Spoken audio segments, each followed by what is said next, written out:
Non, donne, je te la confie. Ça va, non mais en plus j'ai mis fruits rouges là, arrête. Bonjour. On vient de se rencontrer sur Oui. le chemin, on ne savait pas qu'on allait tourner une vidéo. On s'est croisés, moi je faisais une petite rando, toi tu faisais un jogging. Moi je promenais mon chien, Ouais. du coup je l'ai fait rentrer à la maison. Jogging, ils vont pas me croire les gars. Non, en plus t'as pas de chien. Puis j'ai pas de chaussures de jogging. Par contre j'ai le physique du jogger. Ouais. Lucas, pourquoi on est là aujourd'hui? Mais écoutez, on vous propose aujourd'hui de vous raconter un peu nos meilleurs et nos pires souvenirs de rando. De rando de la chaîne. Ouais, Donc c'est des trucs que vous avez vus ou vécus. ouais, forcément. Sur une idée de la traîtresse, mais je la cite quand même, sur une idée de Charlène, la traîtresse qui est à l'origine du port du maillot du PSG avec lui, qui a eu cette idée il y a 2 jours, qui m'a dit tu devrais faire avec les gens, faire un récap des... Bon, c'est une bonne... Si vous nous voyez faire ça toutes les 5 minutes, on n'essaye pas de se taper, mais il y a des moustiques partout. Ils sont aussi gros que des corbeaux à peu près. Ah ouais, j'aurais pas osé cette comparaison, mais c'est pas faux. Ouais. Donc, mesdames et messieurs, voici Top 5 du pire et du meilleur. tout de suite sur la chaîne des Trekkers Compulsifs.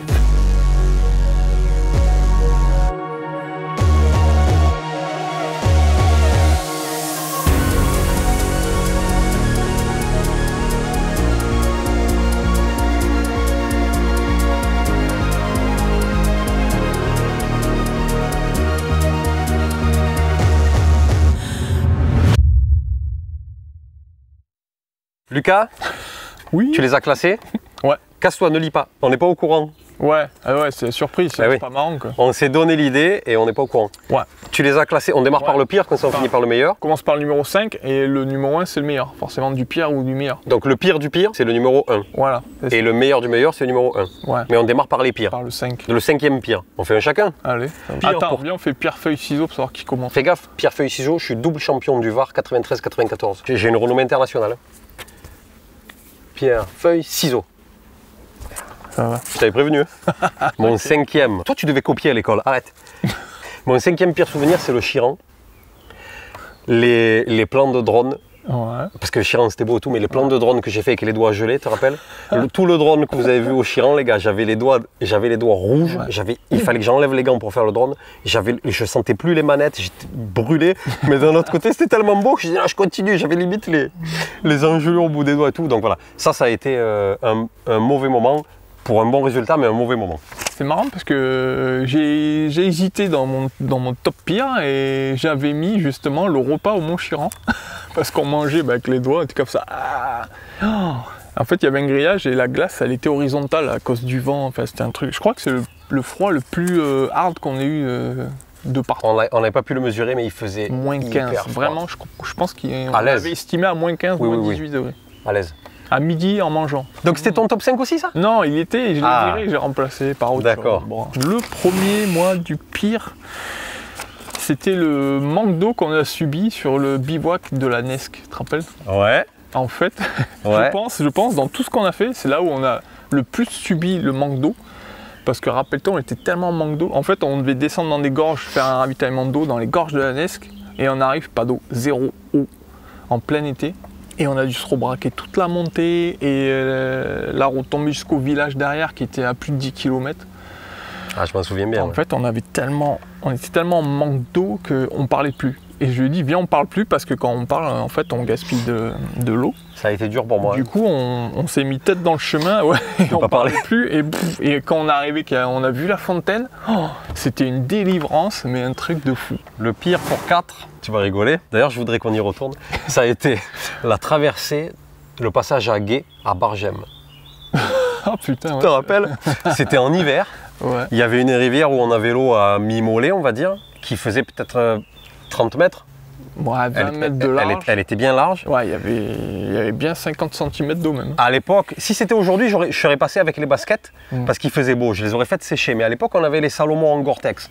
Donc Ouais, Gore-Tex, si vous ouais, mouillez tu l'intérieur de la chaussure, ça sèche plus. Donc on a dû les enlever et on est passé pieds nus. Le problème, c'est qu'en plus de l'eau froide, ça glissait. C'est vrai, je me rappelle plus trop. Tu te rappelles, j'étais avec la caméra, j'ai dit mais là c'est obligé que je tombe dans l'eau. On s'est arrêté à la sortie, on est resté au moins un quart d'heure assis à se faire sécher. Ouais.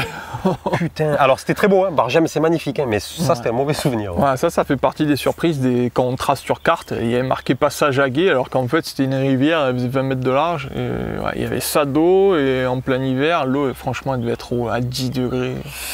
C'était horrible.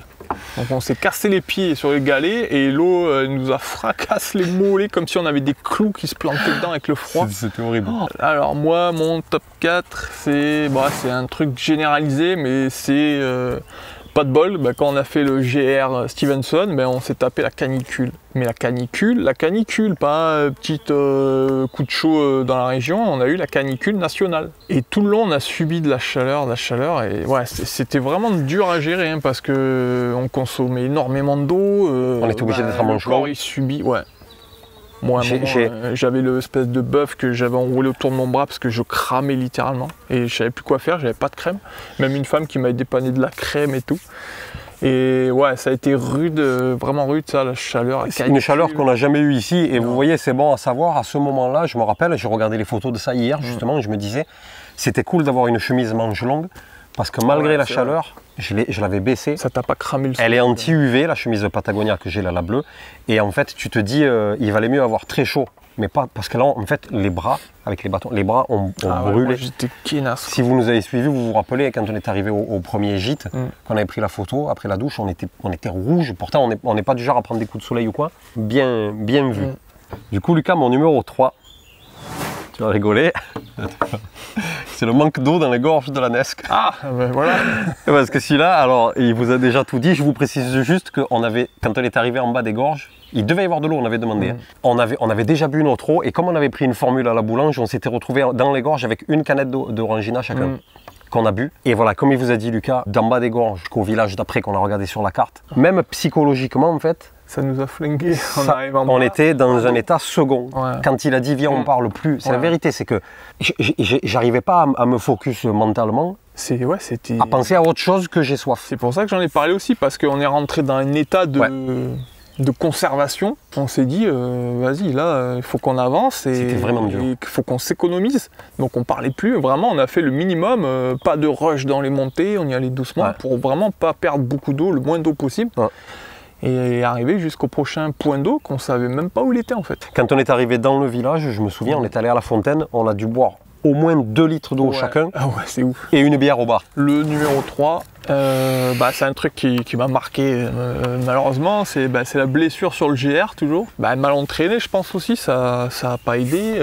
Et surtout la canicule, je pense que ça m'a fait beaucoup de mal. Le poids de l'eau à traîner, le rush, parce qu'on arrivait, on avait une demi-étape de retard. De retard direct. Donc le premier jour on est arrivé, au lieu de monter crescendo, on a cravaché. On a fait plus de 30 bornes le premier jour, je crois, 32. Ouais. Donc sous le cagnard. Et voilà. Et au bout de 2-3 jours, je commence à avoir vraiment une gêne. Et bon, j'ai rien dit sur le moment. Et je crois que c'est au 4e ou 5e jour. De jour en jour, ça a augmenté jusqu'au jour où, le matin du jour où j'ai dit stop, quoi, je me levais avec déjà la douleur. Et quand vous savez que vous avez 30 bornes à faire avec une douleur comme ça, il n'y a pas très bon. Donc j'ai demandé plusieurs avis médicaux et on m'a vraiment conseillé de m'arrêter parce qu'il y a des tendinites de ce genre ou quoi, si vous forcez dessus après vous pouvez l'avoir toute votre vie. Donc, et au final ça a été vraiment la bonne décision parce qu'avec un seul jour de repos j'ai pu finir le GR derrière et à ma grande surprise d'ailleurs, parce que moi je pensais que ça allait pas s'en remettre de suite parce que je suis assez long à guérir en général. Moi j'étais pessimiste. Ouais. Et à ma grande surprise, au bout de 2 jours, on est reparti marcher. Donc au début, j'étais vraiment en mode analyse dès que je faisais un geste ou quoi. Et puis bon, ça l'a fait. Hein. Mon top 2, il n'est pas lié directement à la chaîne, mais quand même un peu. Ça a été la perte de Stéphane. Parce que on se connaissait, il était sorti plusieurs fois avec nous, il était venu à la Randolive, vous le connaissez aussi. Et putain, moi ça m'a mis un coup, encore aujourd'hui, je pense tout le temps à tout, tu te dis là, c'est pas normal de mourir si jeune, et puis c'est quelqu'un que tu connais bien, donc tu sais, le cerveau, ça a été un vrai choc. Tu n'arrives pas à accepter, quand c'est toi qui m'as appelé pour me l'annoncer, que je t'ai dit, mais Stéphane qui on n'en connaît qu'un, tu vois. Et donc la perte de Stéphane, ça m'a mis un coup, même après, c'est des trucs, même encore aujourd'hui, j'y pense.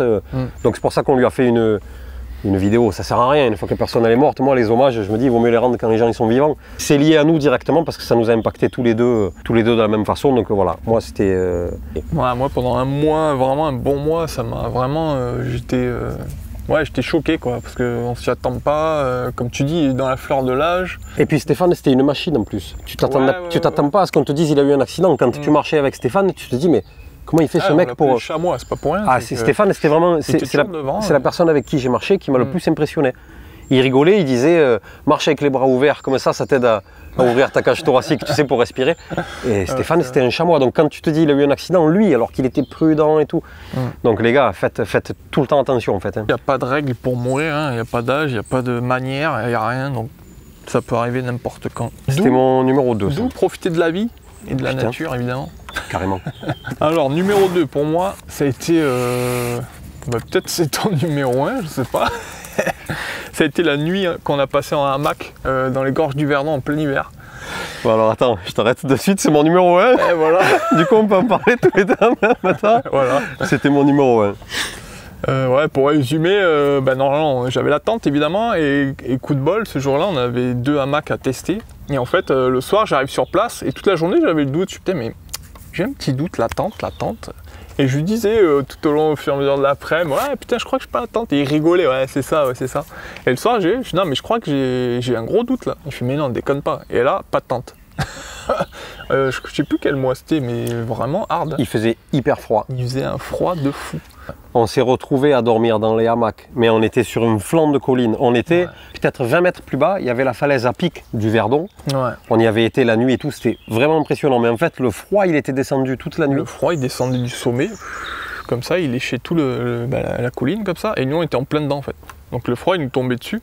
C'était un frigo, ce truc. C'est pareil, on n'a pas relevé la température, mais c'était dans les négatifs larges. Ouais, et j'avais mon sac Décathlon, donc le 0 degré confort, j'avais pas le kilt, et j'avais mon matelas en mousse dans le hamac. Et j'ai pas fermé l'œil une seconde de la nuit, j'ai jamais eu aussi froid de toute ma vie. Moi je bougeais pas, parce que dès que je bougeais, ça faisait un pont thermique à travers le hamac, et je sentais le froid. Des aiguilles. C'est un truc de fou. Des aiguilles dans la peau. Ouais. Ça c'était moi c'était mon top 1. Du coup tu as mis ça en top 2, du coup c'est quoi ton top 1 alors? C'est notre premier bivouac que tu avais tracé. Franchement, je sais pas comment j'ai réussi à aimer ça et continuer derrière ce bivouac, parce que moi je l'ai subi de A à Z ce truc. C'était un carnage. Il est pas en vidéo, c'est sur ce bivouac là. C'est le premier qu'on a fait, qu'on n'a pas filmé. C'est ça, qu'on a décidé de. On s'était filmé vite fait au téléphone 2 trucs, on l'a montré à des potes. On a fait l'album photo et tout le monde nous a dit ouais mais faut partager ça avec. C'est à partir de là qu'on a créé la chaîne. Et du coup c'est comme ça. Donc c'est ton pire. Ah c'est mon pire.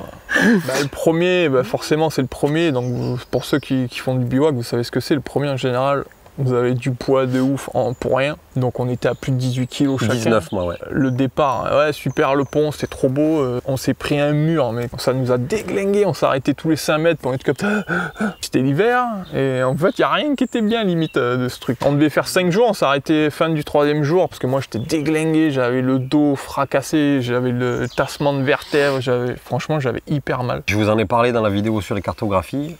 J'avais tracé, je sais pas pourquoi, j'avais pris le lieu, j'ai dit bon de là à là c'est beau, de là à là c'est beau, de là à là c'est beau, on fait ça, ça, ça, et ça, et on fait ça. Mais tu n'avais pas regardé ni le dénive, rien, ni le point d'eau, ou rien du tout en fait. Donc c'était freestyle, trop de poids. C'était ton pire souvenir. Je sais pas comment j'ai continué derrière ça en fait, tu vois. Tu m'as dit tu traceras plus de cartes. Ça a bien fait. Parce qu'aujourd'hui je pense que je tracerai de la même façon. Gros. Ouais, c'est possible. Nos meilleurs moments, Lucas. Ouais. Mon numéro. Il y en a eu plein. Donc ceux-là, ils étaient plus durs à trier que les 5 pires. Les 5 pires, ils sont venus assez facilement. Ouais, je pense.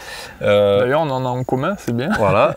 Dans les meilleurs moments, mon 5e, j'ai hésité entre 2 trucs, donc je vais quand même le dire. Ouais. J'ai hésité entre la comète Neowise. Ouais. Quand on a dormi et qu'on s'est levé à 3 h du matin pour aller voir la comète, parce que c'était vraiment un bon moment. Mais j'ai pas retenu ça, j'ai retenu la rencontre avec Jules du départ, tu vois. Le contact pendant qu'il faisait le PCT, les messages qu'on s'envoyait d'encouragement que je lui envoyais et tout. Quand il est venu nous voir tu sais, il y a des gens comme ça, quand j'avais été le chercher à la gare, tu sais de suite si ça match ou pas, tu vois. Donc la rencontre avec Jules, on ne se connaissait pas, j'ai été le chercher à la gare, le soir il avait dormi chez Lucas. Le lendemain on a fait la vidéo d'interview qui est sur la chaîne. Ça s'est super bien passé, on a mangé ensemble le soir, on est resté en contact, il est revenu nous voir, on a marché à 3 jours ensemble, on doit se revoir, il reviendra nous voir, on a des projets ensemble. Je me suis dit, ça fait partie des belles rencontres. Ouais, carrément. J'hésitais entre la comète et Jules, j'ai retenu Jules parce que je me dis, de façon générale, cette chaîne elle nous a amené des rencontres, des belles rencontres, même les gens qu'on ne connaît pas, mais il y a des commentaires qui reviennent, on vous connaît, hein. Quand on lit les commentaires, on sait qui commente et tout. Le côté humain, voilà. Donc je voulais garder ça comme bon souvenir. D'accord. Moi, numéro 5, c'était sur le Stevenson aussi. On repart de Florac, donc moi je sors de blessure, je remarche, et là on se fait une étape qui était assez plate, hein, et heureusement je pense. Et belle, hein. Belle, ouais. On suit une rivière quasiment tout le long, tu te rappelles, sur un ancien tracé de chemin de fer d'ailleurs. Et le but de l'étape, c'était une ancienne gare d'ailleurs, désaffectée, et qui sert maintenant de refuge. C'est un gros camping. Le refuge de Stevenson d'ailleurs, il s'appelle. On a mangé comme des fous là-bas. Laisse tomber. C'était génial. Ah ouais. Et donc on arrive et tout, et donc ouais, bien cuit quand même. Et là je fais un peu le tour du coin, il y a un pont où on repart par le lendemain là. Et sous le pont je vois une rivière avec une eau de fou et tout, je descends avec mon sac encore. Qu'est-ce que t'es allé faire toi? Moi je lisais. J'étais dans le camping, je m'étais mis dans un coin à l'ombre allongé et je lisais le livre de Stevenson, je finissais le livre. C'est une des rares fois où on a fait un truc chacun de son côté. Et du coup, moi j'adore aussi me retrouver seul parce que des fois ça fait du bien. Et du coup, je descends sous le pont et là, un trou d'eau avec une eau limpide et tout. Donc je pose le sac sous le pont parce que le temps il se couvrait. Et là, je me baigne et c'est un méchant souvenir parce que ça m'avait fait un bien fou. L'eau froide, la récup, d'être tout seul dans ce trou d'eau, la rivière, le décor que je connaissais pas et tout. Les truites sauvages, je regardais les truites sauvages passer et tout, c'était magnifique. Moi qui suis un petit peu pêcheur, c'est rare de les voir comme ça autant. Pendant que je me baigne, et d'un coup je vois, et je me prends une averse. Donc moi j'étais dans la rivière, je me baignais et le sac à l'abri sous le pont. Et là j'étais... franchement ça c'est vraiment un super souvenir. Ouais. Alors, numéro 4, du meilleur moment. Ah, pas la rando elle était top, hein, mais juste le moment où on est resté au col de Plainvoir. Donc la rando du col de Plainvoir, elle déglingue, c'est un truc qui tue, c'est hyper beau. Mais on s'est assis au bord de la falaise, donc c'est un des points les plus hauts du Verdon.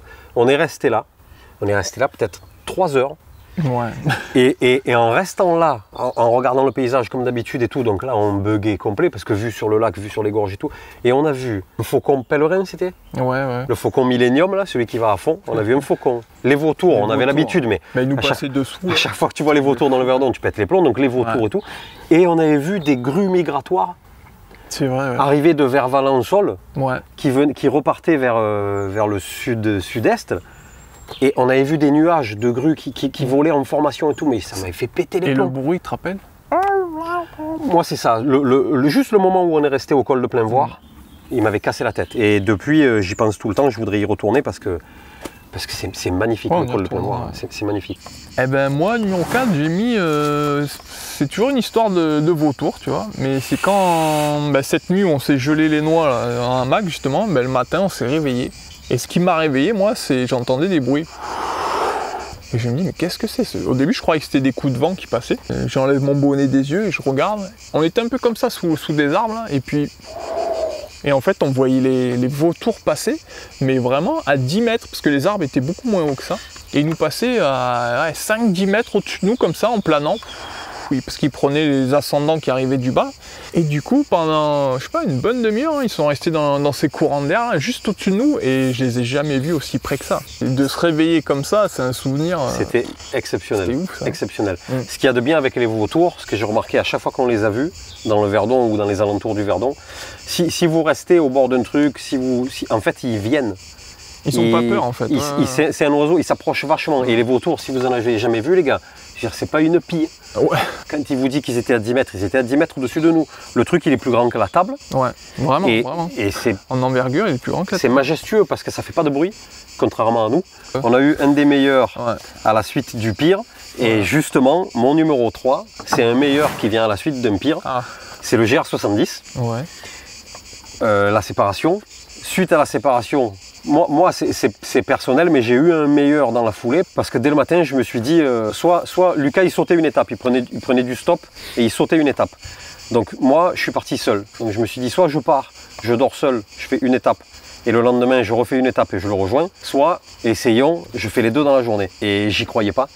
Parce qu'il y avait une grosse montée dès le matin. C'est là où il y avait le plus de dénive, je crois. C'est là où il y avait le plus de dénive de toute la rando. Et je l'ai fait à la motive qu'on se retrouve le soir même pour qu'on passe la journée ensemble en off le lendemain. Je pensais pas que je pourrais le faire. La première étape, je suis parti tôt, la première étape, je l'ai finie à 11h du matin. Je suis arrivé au pont de Montvert à 11h du matin. Et là, j'avais une douleur dans la cuisse phénoménale, une douleur musculaire, je sentais que c'était musculaire. Du coup, je me suis mis la jambe dans l'eau, sous le pont, et j'ai mangé là et je suis resté 2 heures à laisser ma jambe dans l'eau froide. Et je suis reparti avec la douleur, mais j'ai fait la deuxième étape. Donc au final, c'était plus 2000, moins 1005 ou plus 2005, moins 1005 et 45 km. Une boucherie quoi. Et une boucherie parce qu'il y avait la canicule et tout. Ouais. Et le soir, je suis arrivé, il m'avait fait la surprise, il s'était caché dans la ville, il m'attendait. On a mangé une pizza et on est resté off le lendemain. C'était bien mieux que si j'avais dû faire les 2 étapes seul, que toi tu serais resté seul dans la ville et que je serais arrivé pour qu'on reparte. Mon top 3, moi, c'est quand on a fait les lacs de Lignin. On marchait. Et moi, j'ai ce moment que justement, on sort, on monte, et d'un coup, on arrive sur un plateau. Et je me rappelle quand je suis arrivé sur ce plateau, et franchement, ça m'avait mis une claque. Parce que d'un coup, ça dépayse complet, c'est hyper sauvage. Il y a des montagnes des deux côtés. C'est pas là qu'ils disaient que c'est la petite Mongolie ou je sais pas quoi, non, c'est ailleurs. Ouais, je crois que c'est ça. Ouais. Bon, en tout cas, d'un coup, on avait l'impression d'être en Mongolie ou en ressemble, Argentine ou comment ça s'appelle le bled par là-bas là. Beast to Fly. Ouais. Patagonie. Voilà, Patagonie. Ah oui, c'est un pays, c'est pas un bled. C'est chez Florent Pagny. Ouais. Ah oui. Il n'y a pas que le lac d'Alos dans notre coin, évidemment. Ouais. Bah, si vous êtes à l'autre bout de la France, mais si un jour vous venez en vacances chez nous, allez le faire. Joli top 3, Lucas. Mon top 2. Alors, mon top 2, bon, il est facile. Il fallait qu'il soit dans le top. C'est la première rando livre. Parce que la première rando livre, parce que c'est pour tout. Les premières rencontres avec tous les gars avec qui on se commentait, là, Nico, Yves et tout. Donc il y avait Stéphane, il y avait Yaya, Ludo, il nous avait rejoint un truc. Et le soir qu'on a passé au refuge, où on s'est fait un apéro de l'espace, les gars, il n'y a aucune vidéo qui pourra rendre justice à l'apéro qu'on a fait, Lucas. Il était mort, tu te rappelles? Là, franchement, j'avais passé la soirée à rigoler. Et encore une fois, c'est le côté humain. C'est le truc, tu sais, on s'est tous réunis, on est tous dans le même délire. On a passé un super moment. Les autres randos livres aussi, hein.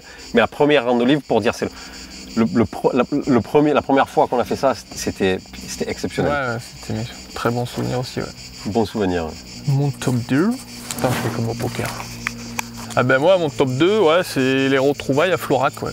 Donc quand tu viens de finir ta grosse session, et donc moi j'étais en journée récup, bah du coup je me suis occupé de me réparer. Donc ouais, j'étais à la pharmacie, j'avais repéré des endroits pour aller manger, tout ça. Et le soir, malgré que j'avais encore très mal cette journée, je suis bah, je peux pas rester là parce qu'on avait l'application pour, je le suivais en direct, voir où il était. Par la fenêtre de la chambre quand j'avais loué, que j'avais réservé pour le soir, j'avais une micro-vue sur la montagne et du coup je suivais le GPS, je suis oh putain il est dans la montagne là-bas et tout, je peux pas l'attendre, c'est mort. Tu m'as envoyé les messages, je me rappelle. Je suis descendu, j'ai marché, j'ai dû me faire au moins 1,5 km dans la ville. Jusqu'à la sortie de la ville. Jusqu'à la sortie de la ville. Et du coup, ouais, je m'étais caché. Et d'ailleurs, l'extrait, j'avais filmé et tout. Ouais. Et ouais, ça, c'est un méchant souvenir, c'est ouais, de se retrouver, c'était marrant. Surtout derrière, il y avait la pizza et tout, c'était le festin après. Mon numéro 1, c'est notre premier bivouac en vidéo. C'est les gorges de Trévence, avec le premier bivouac à poil. On s'était gelé le cul et tout. Donc c'était notre premier vrai bivouac en vidéo où on était parti en mode sérieux. On bouffe le soir à la table et tout. C'est une vidéo qui a beaucoup marché sur la chaîne. C'est pourri techniquement, c'est à la rue. On a une vieille GoPro et le son il est pourri et tout. Mais il y a un truc authentique qui ressort. Et pour nous, c'est pareil, tous les souvenirs qu'il y a eu, 3 jours, 2 nuits. Voilà, je me dis, allez, si je te garde le meilleur souvenir de la chaîne, c'est ça, c'est les gorges de Trévence, première vidéo, premier vrai bivouac. Quoi. Ouais. Est-ce que c'est le même? Non, c'est pas le même, tu vois. Ah, d'accord. Bien que tu sais que ce truc qui compte beaucoup pour moi, je l'ai dit l'autre fois, pour moi c'est mon top 1 bivouac. Mais pas du meilleur souvenir. D'accord. C'est pas pour les mêmes raisons. Oui. Ouais, moi j'ai mis en top 1, justement, c'est notre bivouac à la montagne de Lure et le soir quand on a regardé la comète tous les deux, de ouf. Et qu'on s'est calé, parce que moi, je suis fan d'astronomie depuis des années, donc ouais, ça compte, hein, forcément. Bien sûr. Et ouais, de pouvoir regarder une comète sur un endroit, sur le sommet de Lure, on était à 1900 mètres d'altitude. Donc on était au Cairn 2000. Ouais, Cairn 2000, l'endroit fou. J'avais fait une photo avec le Cairn qui était magnifique et de voir cet événement génial Sûrement la plus belle depuis Albop qui était en 97, un truc comme ça. Enfin moi cette comète Albop, elle a fait ma jeunesse. Je me rappelle, je roulais avec mes parents et je regardais la nuit à travers la fenêtre parce qu'on la voyait à l'œil nu de fou. Cette comète, elle a été marquante. Et de pouvoir en revoir une comme ça et la partager avec Seb et en plus lors d'un bivouac qui est sur un sommet avec un ciel étoilé, il était dingue. C'était exceptionnel. Alors que juste avant, c'était braqué la mer de nuages, le brouillard, tu te rappelles, on s'est fait envahir du brouillard, d'un coup on l'a vu monter. Ça s'est arrêté. Oula. Ça s'est arrêté, ouais, c'est ça. Juste, c'est parti quand la nuit elle est tombée. On voyait des gouttes d'eau passer, on a vite fermé la tente et tout. 2 minutes après, c'est parti, c'est redescendu. C'était un truc de fou. Et ouais, enfin la comète et tout, ouais, pour moi, c'est un des meilleurs souvenirs de bivouac. C'est cool, ça rappelle plein bah ouais, carrément. De bons et même les mauvais souvenirs aujourd'hui ils nous font. Oui, maintenant on prend avec du recul quoi. Sur le moment, c'est pas marrant.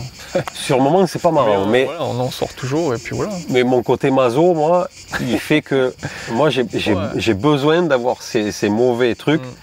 Moi, je trouve que ça fait du bien de vivre le manque d'eau, même si des fois c'est dangereux, hein, mais de vivre des trucs où vous en chiez, mais vraiment, moi ça me plaît. Ben, des sentiments qui résument un peu le pire, mais après le meilleur. Et à chaque fois, je lui dis, et faites-le si quand vous faites une longue marche ou quoi, si vous faites un sommet ou quoi, quand vous repartez en descendant, par exemple, vous descendez d'un sommet, avant d'arriver à votre voiture ou quoi, arrêtez-vous, retournez-vous et regardez d'où vous venez. Et à chaque fois qu'on le fait, nous, on n'en revient pas. On fait, mais c'est pas possible. Ce matin, on était tout là-haut et tout. Et ça, c'est un sentiment qui est inexplicable. C'est un truc de fou. On le fait tout le temps, nous. À chaque fois qu'on s'arrête pour filmer ou quoi, on se retourne, on fait le point pendant 10 secondes. Hein. Ouais. Il te vient une motivation. Et ouais. De voir ce que tu as fait ou pour le GR, tu sais, des fois je le fais sur le GR70 en regardant la carte. Des fois je regarde la carte, je me dis putain, on est parti de là, on a été là. Et ouais, c'est bien. Mais voilà, ça touche à sa fin. Alors, c'est une vidéo un peu particulière, mais on voulait le faire. J'espère que ça vous a plu. Ça vous a remonté avec les extraits et tout. J'espère que ça vous a remonté des souvenirs pour ceux qui nous suivent depuis longtemps. Nous, on s'est régalé à se replonger dans les vidéos, les souvenirs et tout. Puis voilà, on espère que ça vous plaira. Et aussi, petit point. Ouais. Le site lyophilisé.fr qui nous est d'un énorme soutien, les gars. Je sais que vous devez l'entendre à droite à gauche chez tous les youtubeurs, mais quand on vous le dit, c'est pas du vent. On vous rappelle qu'on a un code sur le site lyophilisé.fr, un code de 10% de remise. Yes. Trekker 10. Quand vous commandez, vous rentrez ce code, ça vous fait 10% de remise sur tout le site. Ouais. Donc bouffe et matériel. Ça veut dire que si nous on ne vous incite pas absolument, si vous comparez les prix, que vous voyez que c'est à peu près pareil ou moins cher et que vous voulez aller sur ce site et que vous pouvez mettre notre code, ça nous aide, ça les aide à eux aussi et franchement vu le soutien qu'ils nous apportent, ils sont cool. Pour le GR et tout, vu le soutien qu'ils apportent, c'est cool, donc on peut les remercier comme ça. Donc lyophilisé.fr. Le code c'est Trekker 10. Vous faites des économies et nous ça nous aide. Et nous ça nous aide. Tout le monde, ça aide tout le monde en fait. Et donc les membres spéciaux. Donc on vous rappelle qu'il y a une souscription possible sur la chaîne. YouTube donc. Sur YouTube.